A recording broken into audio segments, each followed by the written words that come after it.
हारून साहब, चलिए ये तो आप बात मानेंगे ना, मरियम साहब सही कह रही हैं, एक के बाद एक केस इमरान खान साहब का सामने आ रहा है। और ये जब मामलात गर्म थे तो बंकर में जाके पेशावर छुप कर बैठ गए। कौन से बंकर में था? वो तो सड़कों पे घूम रहा था। कौन से बंकर में था? मतलब उसको गिरफ्तार करना चाहते हैं। क्या रसूलुल्लाह सल्लल्लाहु अलैहि वसल्लम ने हिजरत नहीं की थी? उनसे उन जैसा बहादुर भी कोई तारीख़ इंसानी ने देखा होगा? जनाब उमर फारूक आजम ने हिजरत नहीं की थी इस्लाम में? ये अगरचे और तरह से की थी। घोड़ा दौड़ाया पूरे मक्का में, कहा जिसकी माँ बेवा होना चाहे और जिसकी माँ जो है वो यतीम होने, बेटे से महरूम होना चाहिए, और जिसकी बीवी यतीम होने आ जाए। उनसे तो खैर लोग बहुत डरते थे, हजरत हमजा से डरते थे। लेकिन बाकी लोग तो खुद रसूलुल्लाह सल्लल्लाहु अलैहि वसल्लम खामोशी से तशरीफ ले गए, छुप कर। एक बेहतर अपनी रसूल एक इसमें देखे थे बेसिक रूल क्या है? बेसिक रूल ये अल्लाह के रसूल सल्लल्लाहु अलैहि वसल्लम ने फरमाया, आजमाइश से पनाह मांगो, तकलीफ को इनवाइट ना करो। तो क्यों तकलीफ को इनवाइट करता? ये तो बेचारे पढ़ा लिखा कुछ है नहीं, पता है नहीं बेसिक रूल्स क्या हैं। ठीक है, लेकिन उनके वकील इतना भी नहीं पता जिन्हें हमें पता है। हम बड़े बड़े अहले इल्म मुल्क में मौजूद हैं। लेकिन हारून साहब, उनके वकील अमजद परवेज साहब सही कह रहे हैं ना कि मरियम साहबा की किरदार कुशी होती रही और वो अलग मौजूद है ना। मरियम साहबा के किरदार, मरियम साहबा जो है वो हर रोज बिला नागा इमरान खान के किरदार कुशी करती हैं।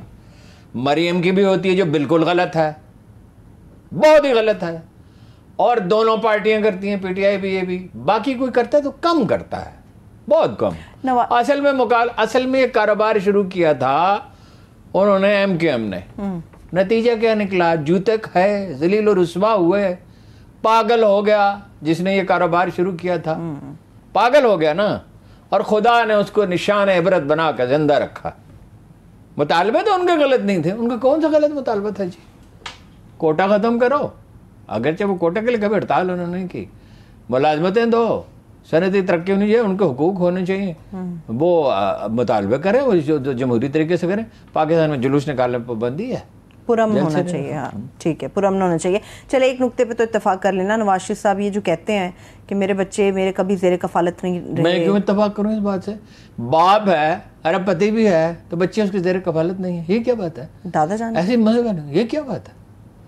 मेरे बच्चों के बच्चे हैं ना, तो उनको पैसे मैं देता हूँ, उनके वालिदैन देते हैं। मतलब हम उसमें हाथ बटा सकते हैं। अगर कोई बच्चा ऐसा है कि जो फाइनेंशियली मजबूत नहीं है, तो उसकी तो बाप की जिम्मेदारी है, माँ की जिम्मेदारी है, दादा की क्या जिम्मेदारी है? दादा तोहफा दे सकता है, उनका कंट्रोल काफी था, वैसे वो दखल देते थे।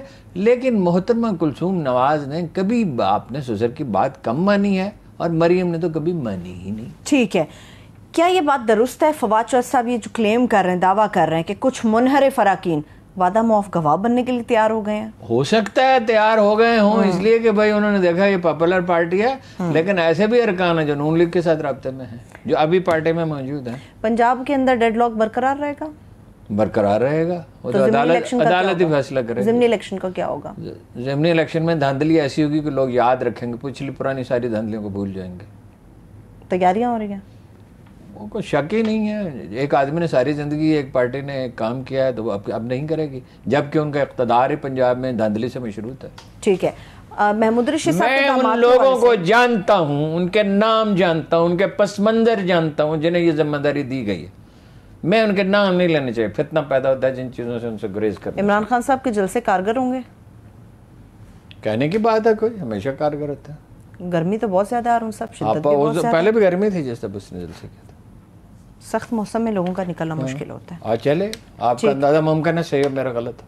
चलो चलिए, तो वक्त और हालात बताएंगे हारून साहब, दोनों चीज़ें क्या होता है। अच्छा हारून साहब, अब सियासत के अलावा भी कुछ हटके दीगर और अहम चीज़ें, कराची के इलेक्शन के ऊपर मैं बात करूंगी अगले सेगमेंट में। पाकिस्तान के अंदर इनकलाब की कुछ देर पहले आप और मैं बैठ के बात कर रहे थे ज़राअत के हवाले से, मगर जो चाय वाला मामला है वो अभी सुलझा नहीं है। मैंने आपको एक एक चीज़ नोट कराई। मेरे मेमोरी ऑब्वियसली उतनी अच्छी नहीं है कि कौन कौन से पौधे, मतलब चाय के बारे में जो टॉप एक्सपर्ट है वो कहता है, जो आदमी ऑलरेडी मानसरा में चाय उगा रहा है, मैं वो खेत देख के आया हूँ, चाय के बाग का आता है, उसको खेत तो नहीं कह सकते। चाय में ये होता है कि पानी ठहरे नहीं, ठीक है? अच्छा, या तो आप ये वैसे बंदोबस्त कर लेंगे ना ठहरे, या ढलवान हो। आज़ाद कश्मीर सारी पहाड़ियाँ ढलवान है, मट्टी की पहाड़ियाँ हैं, दरख्तों पे उगते हैं, बीच बीच में वो लग सकती हैं। 50% चाय तो पैदा हो सकती है, इसमें तो कोई शुबा नहीं। तो 50% का मतलब क्या है, आपका बहुत सारा मतलब बच गया। दूसरा है कि अगर थोड़ी सी, जो एहसन इकबाल साहब ने जिसमें बात नहीं की, अगर चाय पीने का सलीका सीख लें, मतलब चाय में दूध डालने की कोई ज़रूरत ही नहीं है। पहले ज़्यादा पत्ती डालो, फिर दूध डालो, फिर उसको पकाओ, पाए के जैसे पाए पकते हैं, उसकी बजाय कम पत्ती डालें, गर्म पानी। सारा अफगानिस्तान, सारा ईरान, सारा मिडल ईस्ट इसी तरह चाय पीता है, उसमें पुदीना डालते हैं और ज़्यादा उससे मफर्रे हो जाती है, और पत्ती कम डालते हैं तो वो मैदे के लिए अच्छी है। तो चाय जो है बेसिक कंजप्शन आदि होनी चाहिए। मैं बिल्कुल एहसन इकबाल साहब की राय से एग्री करता हूँ। ठीक है, डॉक्टर फयाज आलम साहब भी हैं हमारे साथ, हारून साहब, उनको भी वेलकम करते हैं अपने प्रोग्राम में। उनसे पूछे मजीद, आप पूछे। जी डॉक्टर साहब। जी अस्सलाम वालेकुम। सलाम, बताइए ना कौन कौन सी चीजें, एक चाय का तो हमने जिक्र कर दिया, ओलिव का हम बता चुके हैं। जी अल्हम्दुलिल्लाह अल्हम्दुलिल्लाह। हारून साहब, मैं तो आपके इस प्रोग्राम के जरिए, आपके तवज्जुह से, जो हुक्मरान है, हमारे हुक्मरान तबका जो है, उससे ये गुजारिश करना चाहता हूँ कि देखिए, पाकिस्तान एक ज़राई मुल्क है ना, और ज़राअत जो है वो पाकिस्तान में सबसे नेग्लेक्टेड शोबा है। आप अंदाजा करें कि पाकिस्तान में ऐसे अल्लाह ताला ने इतनी अच्छी जमीन दी है, मेहनती लोग दिए हैं, पानी दिया है, और हम ज़राअत में इतना पीछे हैं कि जी तसव्वुर नहीं कर सकता कोई इसका आदमी। आप ये देखें कि मरी में हुकूमत पंजाब का एक हिल फ्रूट रिसर्च स्टेशन है, जहां 1955 से एवोकाडो काश्त हो रहा है। एवोकाडो के 50-50 फुट के ऊंचे दरख्त हैं, फलों से भरे हुए, और उस रिसर्च सेंटर के बाहर किसी को मालूम नहीं है इस बात का। क्या भाव बिकता है एवोकाडो? सर मार्केट में तो देखें, क्योंकि पाकिस्तान में कम होता है ना, पता नहीं लोगों को, तो 3000 रुपए किलो बिक रहा है वहाँ। अच्छा, और क्या चीज हो रही है डॉक्टर साहब? सर उसी सेंटर पे हेजलनट है, हेजलनट के दरख्त लगे हुए, झाड़ियां होती हैं उसकी, जो दुनिया में इसकी $बिलियन की एक्सपोर्ट है। एवोकाडो सिर्फ मैक्सिको जो है ना सर, मैक्सिको, वो तकरीबन $2.5 बिलियन का एक्सपोर्ट करता है हर साल एवोकाडो। अच्छा, हेजलनट, और कोई चीज? इसके अलावा थोड़ा सा आप आगे बढ़े, जो तस्करा किया आपने चाय का, तो शिंक्यारी में 30 साल से चाय काश्त हो रही है, 30 ईयर से, और फेडरल गवर्नमेंट का इदारा है, उसके जो जिम्मेदार हैं डॉक्टर वहीद साहब, वहां उन्होंने कीवी फ्रूट लगाया, कामयाब हो गया माशाल्लाह। कुछ 100-150 काश्तकार अब काश्त कर रहे हैं। पाकिस्तान में बाहर से नहीं आ रहा कीवी फ्रूट जो है, कीवी फ्रूट। इसके अलावा वहाँ चेस्टनट के दरख्त लगे हुए हैं, मैंने खुद अपनी आंखों से देखा। क्या चीज है चेस्टनट? सर खुश्क मेवा है, बहुत महंगा बिकता है। अच्छा, ठीक। देखिए ये हेजलनट, चेस्टनट, एवोकाडो। अच्छा, पेशावर चले जाइए आप, पेशावर में जो कटहल भी, डॉक्टर साहब कई फिल्में में देख चुका हूँ, कटहल भी हो रहा है। सर कटहल तो सिंध में होता है, कराची में होता है। देखिए पेशावर में पीकान नट, जिसको अमेरिकन अखरोट कहते हैं ना सर, ये 1972 से हो रहा है। सर 1972 से हो रहा है।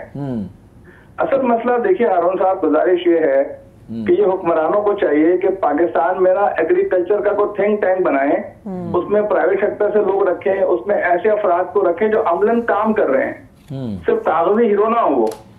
और बताइए क्या चीज है? देखिए ना, अंगूर हो सकता है, पाकिस्तान में दाल, अंगूर हो सकता है। देखिए बिल्कुल हो सकता है। देखिए मैं तो आपको ये बात करना चाह रहा हूँ कि पाकिस्तान जो चीजें इंपोर्ट करते हैं ना, उनकी इंपोर्ट को आहिस्ता आहिस्ता डिस्करेज करना चाहिए। मिसाल के तौर पर दालें आप इंपोर्ट करते हैं, आपका पूरा डेजर्ट एरिया जो है ये दालों के लिए बड़ा सूटेबल एरिया है, ठीक है, लेकिन डेजर्ट में तो कोई काम ही नहीं कर रहा ना सर एग्रीकल्चर का। ठीक है,